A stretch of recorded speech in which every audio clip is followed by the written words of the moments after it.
सरकार के लिए और इसीलिए उसके खात्मे के लिए ये ऑपरेशंस चल रहे हैं। शरदेंदु जी, पाकिस्तान जहां पर आतंक के बीज बोए गए, फिर वहां पर आतंकी संगठन अलग अलग तरीके से पनपे, आज वही सरदर्द पाकिस्तान सरकार के लिए खड़ा कर रहे हैं। कुछ वहीं पर अभी भी जिन्हें पाला पोसा जा रहा है और कुछ टीटीपी के तौर पर जो अब टकराव की स्थिति में आ गए हैं। इसमें गलत या झूठ क्या है, ये तो सबके सामने है। देखिए, पाकिस्तान ने जो बोया है आज की डेट में वही काट रहा है। और देखिए, जैसे हिलरी क्लिंटन ने कहा था कि अगर आप अपने देश में सांप को पालेंगे तो आप ये उम्मीद ना करिए कि वो पड़ोसी को काटेगा, वो हो सकता है आपको भी काटे। तो ये जो बात 2011 में कही गई थी वो आज भी अक्षरशः सही साबित हो रही है। और पाकिस्तान में सबसे बड़ी समस्या ये है कि वो किसी भी चीज का ऑब्जेक्टिव एनालिसिस नहीं करते हैं। उनके यहाँ देखिए तमाम तरीके के टेररिस्ट एक्टिविटीज हो रही हैं और पिछले साल 56% इसमें इजाफा हुआ। तमाम तरीके के इंटरनेशनल रिपोर्ट्स हैं। चाइना ने भी अपने सीपेक का जो प्रोजेक्ट है उसकी सेफ्टी के लिए अपने ट्रुप्स को डिप्लॉय करने की बात कही है, क्योंकि पाकिस्तान उनको सिक्योरिटी नहीं दे पा रहा। तमाम तरीके के एंटी टेररिस्ट आप एक्सरसाइजेस करते हैं लेकिन उसका रिजल्ट निकलता है सिफर। और ये जो आपने नया मोर्चा खोल रखा है, ये मेरा मानना है कि पाकिस्तान इससे ब्लीड करेगा आगे आने वाले दिनों में। इसी तरीके के हादसे, इसी तरीके के हमले, इसी तरीके का सबोटाज, इसी तरीके का टेररिस्ट एक्ट होता रहेगा, जिससे पाकिस्तान को दिक्कत महसूस होगी। और पाकिस्तान देखिए आज की डेट में किसी भी चीज को पूरी तरीके से कंट्रोल करने में सक्षम नहीं है, चाहे वो आर्थिक हालात हो, चाहे बलूचिस्तान का इलाका हो, चाहे खैबर पख्तूनख्वा हो, पीओके हो। आप हर फ्रंट पे फेल हो रहे हैं। और साथ में आप के साथ एक प्रेशर चाइना के का आपके ऊपर बनता है कि उसको भी अपने नुमाइंदों की सिक्योरिटी चाहिए पाकिस्तान में। आप पूरे फ्रंट पे फेल हो रहे हैं और आपने एक नया फ्रंट तालिबान के अगेंस्ट और खोल रखा है। अब इसके हमले आपके ऊपर और बढ़ेंगे, तमाम तरीके की टेररिस्ट एक्टिविटीज बढ़ेंगी, तमाम तरीके के धमाके होंगे। आप कैसे झेलेंगे? आपको एक वस्तु स्थिति का एक निष्पक्ष तरीके से आकलन करना पड़ेगा। आप डिनायल मोड पे कब तक चलते रहेंगे? कोई भी गवर्नमेंट ये नहीं कहेगी कि वो टेररिज्म को कंट्रोल करने में सक्षम नहीं है। कोई भी गवर्नमेंट ये नहीं कहेगा कि उसने दूसरे कंट्री की सॉवरेनिटी पे जाके अटैक किया है और अक्रॉस द बॉर्डर जाके किया है। अब देखिए हमले शुरू हो गए।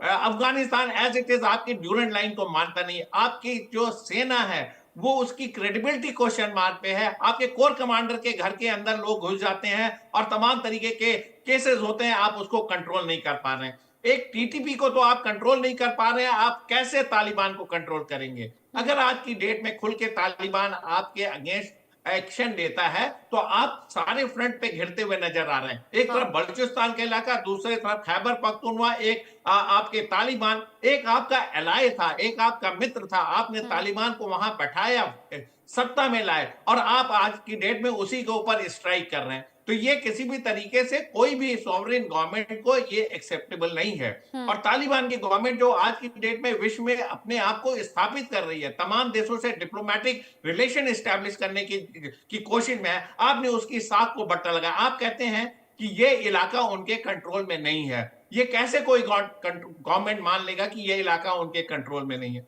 लिहाजा पाकिस्तान ने एक सेल्फ गोल किया। इसके लिए देखिए ये ऑपरेशन अब लंबा चलेगा। खैबर पख्तूनख्वा ऐसा ना हो कि कहीं ना कहीं आपका ऑटोनॉमस स्टेट की तरफ बढ़े, वहां सिविल वॉर की स्थिति बन सकती है, क्योंकि वहां जो क्योंकि चीफ खैबर मिनिस्टर उन्होंने भी पख्तूनख्वा और तमाम आसपास तरीके का के जो एरिया बयान है दिए हुए वहां पर थे। लोग टीटीपी को सपोर्ट करते हुए नजर आते हैं और ये जो टकराव है पाकिस्तानी फौज और टीटीपी का, ये बढ़ता हुआ नजर आ रहा है। पिछले दिनों जब पाकिस्तानी फौज पर हमला हुआ था तब भी लोगों ने ऐसा उसका विरोध नहीं किया था। लोगों को लग रहा था कि ये टकराव उनका है और अगर पाकिस्तानी फौज के लोग मारे गए तो लोगों को कोई दुख या अफसोस नहीं हुआ। अगर किसी देश में ये हालत हो जाती है तो ये बड़ी डरावनी हालत है। निपुण आलम बयान जी, जो अफगानिस्तान में हुआ कहीं वो अब पाकिस्तान में तो नहीं होने वाला है? आसार क्या लग रहे हैं? देखिए रचना जी, आपने बिल्कुल सही बात की। मैं थोड़ा सा इसकी आपको बैकग्राउंड स्टोरी बताता हूँ। बैकग्राउंड स्टोरी है क्या? देखिए, पाकिस्तान लगातार एक एपी सेंटर बन रहा है टेररिज्म का, और वर्ल्ड ने उसके ऊपर प्रेशर बनाया हुआ है कि तुमको अगर आईएमएफ वर्ल्ड बैंक से लोन चाहिए तो तुम्हें टेररिज्म के अगेंस्ट क्या करना होगा, एक्शन लेना होगा।